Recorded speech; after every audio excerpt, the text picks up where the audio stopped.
माझे नाव उदय काकड.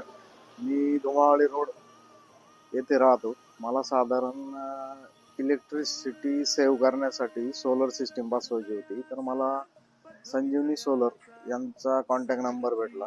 तर त्यांना कॉन्टॅक्ट केल्यानंतर आम्ही बऱ्याच 2-3 ठिकाणी चौकशी केली. तर त्यांच्या बाबत आमचा पॉझिटिव्हिटी वाढली आणि आम्ही मग साधारण 7 ते 8 जणांनी मिळून सोलर प्लॅन्ट प्रत्येकाच्या ठिकाणी बसवण्याचा निर्णय घेतला. त्यांची सेवा एकदम तत्पर भेटली आम्हाला. साधारण 8 ते 10 दिवसामध्ये प्लॅन्ट रेडी करून दिला त्यांनी. प्रकरण वगैरे सगळे मंजूर केले लोनचे आणि 3.3 किलोवॅटचा प्रोजेक्ट आम्ही सोलरचा बसवला आहे. आणि कुणाला जर सोलर प्लांट बसवायचा असेल तर तुम्ही संजीवनी सोलर सिस्टीम यांना नक्की कॉन्टॅक्ट करा. तुमच्या सर्व शंकांचे निरसन करून दिले जाईल व तुमच्या आवश्यकतेनुसार ते प्लॅन्ट सजेस्ट करतील व लवकरात लवकर कार्यवाही करून बसवून देतील.